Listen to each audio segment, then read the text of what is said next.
Thanks for dropping in to Get Out of Your Way, a confidence overhaul podcast for those souls that desire bigger and bolder lives. I'm your host, Meg, dishing out the truth about moving into your confidence zone. Because sometimes it's really the stuff we hide from that holds us back. So sit back and relax as we dive into this week's confidence conversation. May it help you shift into becoming the badass that you desire.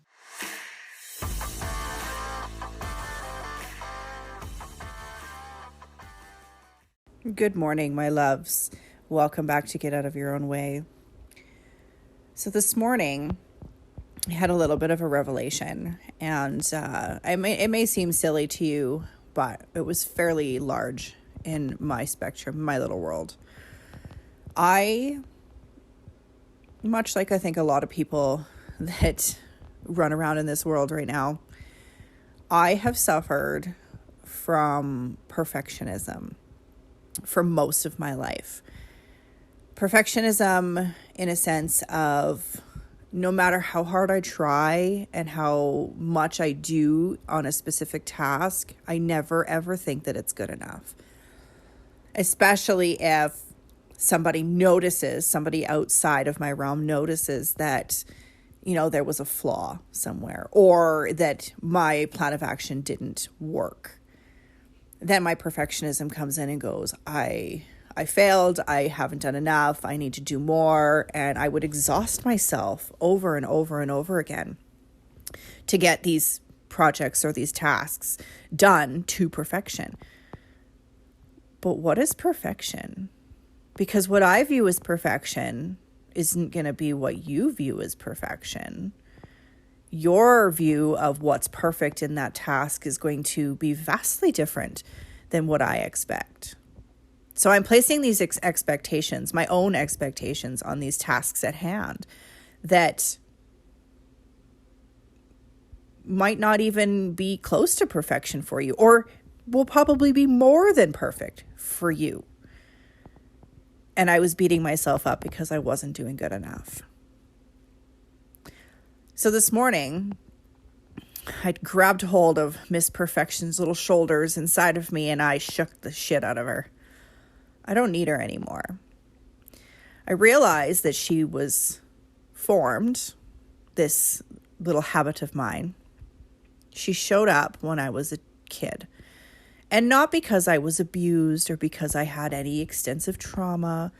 She showed up because when I witnessed somebody not do good enough in my parents' eyes or my peers' eyes, I noticed the disappointment. And the fixer and the helper and the support person, the support version of me, doesn't want to see disappointment in anybody's eyes. So I've lived this life where I have observed and watched how people react to things that go bad or things that go wrong in their lives and what they would prefer to be happening instead. And I take that information and I do my very absolute fucking best to not allow those disappointments to happen when I'm around.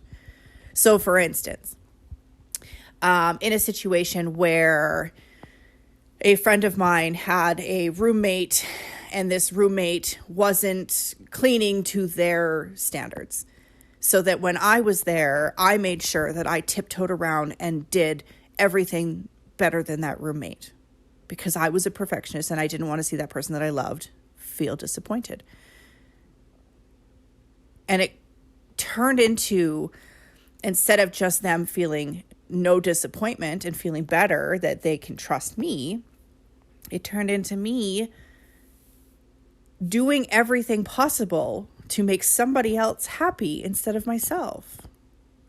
And so for years and years and years and years, this compacted over and over again. I was doing things to make others happy, even if it went completely against my standards.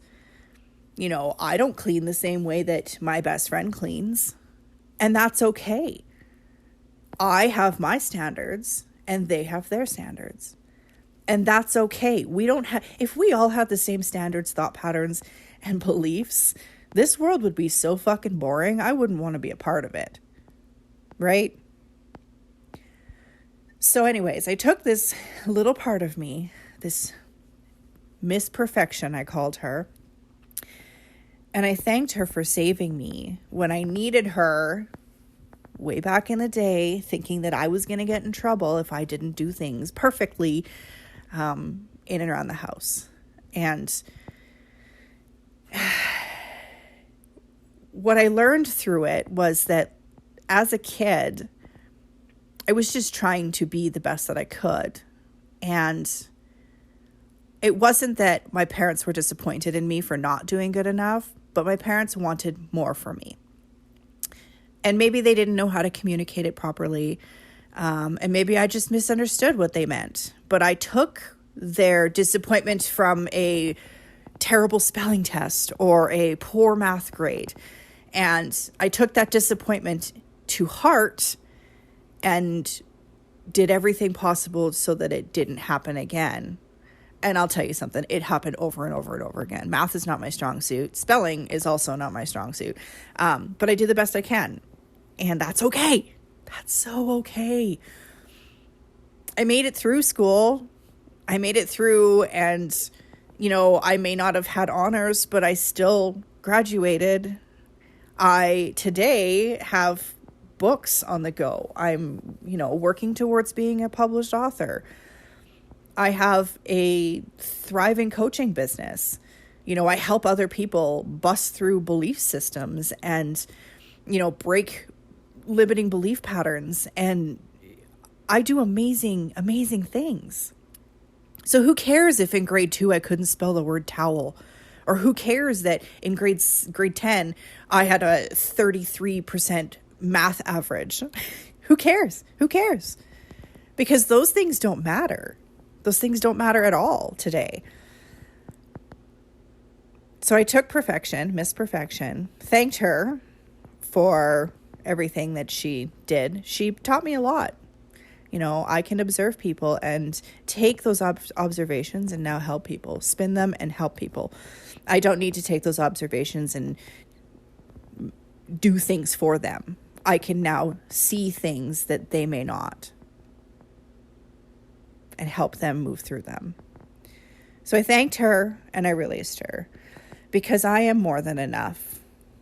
And even if it looks like I'm doing very little from the outside, from where you're standing, in this body, in this place, I'm doing so much.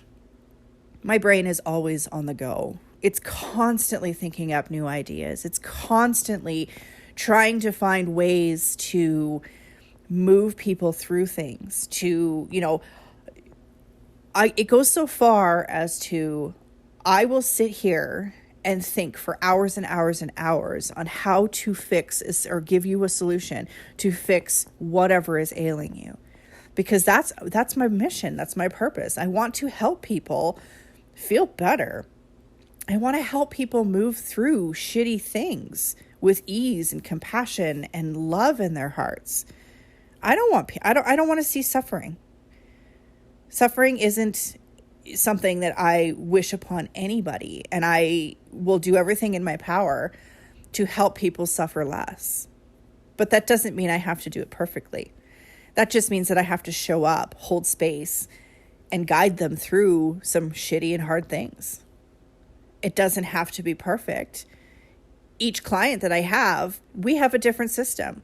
I don't have a cookie cutter way of dealing with stress or trauma or anything that my clients are going through. Everything is done intuitively. So perfection doesn't have a place in my body, my heart, or my soul, or this home anymore. What I lacked before was action, because Ms.Perfection didn't think I was good enough to show up. But here I am showing up. I'm showing up outside of my own fucking head. I'm showing up because that's how I help people. I can't help anybody if I'm not there in your face. If you don't know that what I offer is there for you to use to take advantage of, to an extent. If I don't show up, you have no idea that there is this support system that's right in your vicinity, something that you can grab onto and change your life with. If I don't show up, I'm doing a disservice to everybody. So I'm going to show up. And it's not going to be perfect, because perfection doesn't exist. Like I said at the beginning, my perfection and your perfection are two completely different stories. So today, I said goodbye to perfection. I said goodbye to the unserving part of me that held me back. I am safe. In fact, I am more than safe to be imperfect.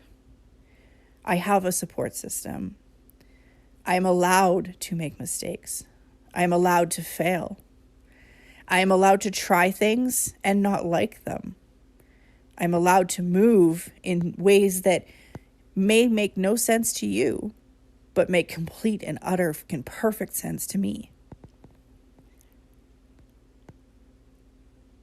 I thank perfection for showing me that she isn't needed anymore. I thank perfection for showing me what I'm capable of. I'm capable of so much more than I have ever given myself credit for, because I was so worried about doing my very best that I didn't realize how amazing my very best actually was. So if that's a tip for you today, is to look at your perfection in a different way. Realize that your perfection shows you how wildly capable you actually are, instead of going, oh, it's not perfect, I got to try harder. Ask yourself this: when you have that thought pattern, or that thought that this isn't perfect, I need to try harder, ask yourself, have I done my absolute very best in this situation? Have I exhausted everything that I have? And is this going to be okay to put out there? Remind yourself that what your version of perfection is not going to be the same as somebody else's, like I've said a couple of times already. Put it out there. You're going to be wildly surprised of what you actually are capable of. You have it all. You have it all inside of you. Don't hide it because you think it's not perfect. Imperfection and imperfect beings are the most beautiful things on earth. They are creative. They are interesting. They're beautiful. They're magical. They are an assortment of things that aren't everything else. And that makes life interesting. So go out there and be your imperfect, beautiful fucking self. I'll see you all next week. Thanks for joining me today. For more truth and badassery, head on over to megnicole.coach on Instagram.